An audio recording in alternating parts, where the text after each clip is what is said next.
आज 12 अगस्त library day. ऐसे मौके पे हम लाइब्रेरी को बहुत अलग अलग वजहों से याद करते हैं। लाइब्रेरी को एक ऐसी ताकत के रूप में हम मानते हैं जो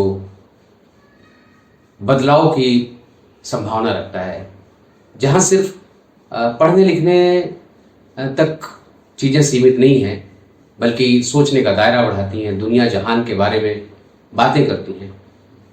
और ऐसे में लाइब्रेरी और लाइब्रेरियन की भूमिका बहुत महत्वपूर्ण हो जाती है। एक ऐसे लाइब्रेरियन की भूमिका जो किताबों में बदलाव की ताकत देखता हो, जो उससे उसके पाठकों में एक उत्सुकता देखता हो, पढ़ने की चाहत देखता हो, उनके अंदर खोजने पड़ताल करने की ललक देखता हो, और उसकी खुराक को पूरी करने के लिए लाइब्रेरियन तमाम जुगत लगाता है। तरह तरह की किताबें इकट्ठा करता है, किताबों से उनको जोड़ता है, खुद पढ़ता है और एक ऐसा संसार रचता है जिसमें किताबें बोलती हैं, बातें करती हैं। इस संदर्भ में आज हम यहाँ बसरा के लाइब्रेरियन की बात करेंगे, जिसने तमाम मुश्किलों के बावजूद एक लाइब्रेरी जैसे महत्वपूर्ण जगह को बचाए रखने की कवायद की और उसे लोगों तक पहुंचाया। चलिए आइए सुनते हैं ये कहानी।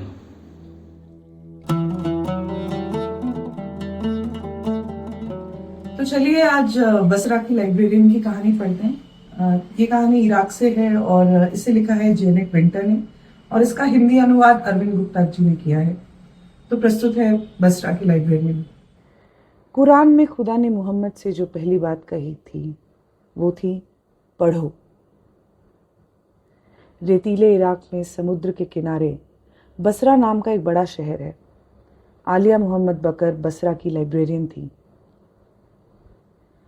आलिया की लाइब्रेरी सभी पुस्तक प्रेमियों के लिए मिलने का अड्डा थी। वहाँ दुनिया जहाँ की चर्चा होती थी। वहाँ लोग धर्म और आत्मा के बारे में भी चर्चा करते थे। पर यह सब पुरानी बात है। अब तो लोग बस युद्ध और जंग की ही बातें करते हैं। आलिया को डर है कि कहीं जंग की आग में लाइब्रेरी की पुस्तकें न जल जाए। वो किताबें सोने के पहाड़ों से भी ज़्यादा बेशकीमती थीं। लाइब्रेरी में हर एक भाषा की किताबें थीं। कुछ किताबें नई थी, कुछ पुरानी। लाइब्रेरी में मोहम्मद साहब की भी एक जीवनी थी जो 700 साल पुरानी थी। आलिया ने लाइब्रेरी को किसी सुरक्षित जगह पर ले जाने के लिए बसरा के गवर्नर की अनुमति मांगी। गवर्नर ने साफ इनकार कर दिया। तब आलिया ने खुद ही इस काम को करने की ठानी। काम खत्म होने के बाद वो हर एक रात को छिपकर अपनी कार में किताबें भरती और फिर उन्हें अपने घर ले आती। जंग की फुसफुसाहट अब तेज गूंज में बदलने लगी। सरकारी दफ्तरों ने लाइब्रेरी में आकर अपना अड्डा जमाया। छतों पर बंदूकधारी फौजी पहरा देने लगे। आलिया बस इंतजार करती रही।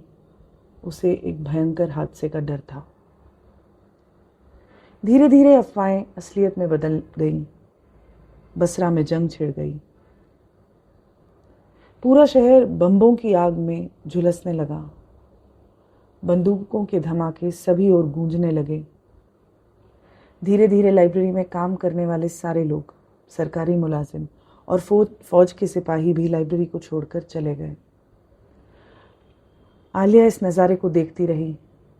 आखिर में किताबों की हिफाजत करने के लिए सिर्फ आलिया ही बची। आलिया ने दीवार की दूसरी ओर अपने दोस्त अनीस मोहम्मद, जो एक होटल के मालिक थे, उन्हें आवाज़ लगाई। क्या तुम किताबें बचाने में मेरी कुछ मदद कर सकते हो? मैं इन पर्दों में किताबें लपेट सकता हूँ। लो, मेरी दुकान से गत्ते के डिब्बे और पेटियां ले लो। क्या तुम इन बोरियों का इस्तेमाल कर सकती हो? किताबों को तो किसी तरह बचाना ही है। सारी रात आलिया, अनीस और उसके भाई और आसपास के दुकानदार और पड़ोसी लाइब्रेरी की अलमारियों से किताबें निकाल कर उन्हें 7 फीट ऊंची दीवार के ऊपर से ढोकर अनीस के होटल में जाकर उन्हें छिपाते रहे। किताबें सुरक्षित तरीके से छिपी रहीं। युद्ध चलता रहा। फिर 9 दिनों बाद लाइब्रेरी में आग लगी और वो जलकर खाक हो गई। अगले दिन फौजी अनीस के होटल में आए। तुम्हारे पास ये बंदूक क्यों है? उन्होंने पूछा। अपने धंधे की हिफाजत के लिए, अनीस ने जवाब दिया। फौजी होटल की शिनाख्त किए बिना ही चले गए। अनीस मन ही मन खुश हुआ। इन्हें क्या पता कि मेरे होटल में समूची लाइब्रेरी छिपी है। लड़ाई जारी रही।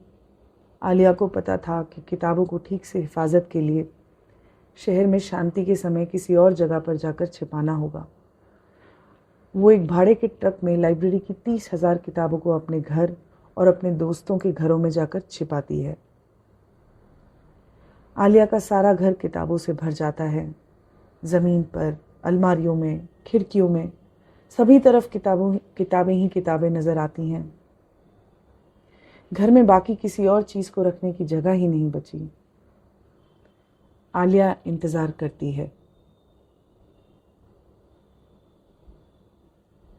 वो जंग के ख़त्म होने का इंतज़ार करती है। वो इंतज़ार करती है और अमन चैन के सपने संजोती है। वो इंतज़ार करती है और एक नई लाइब्रेरी का सपना संजोती है।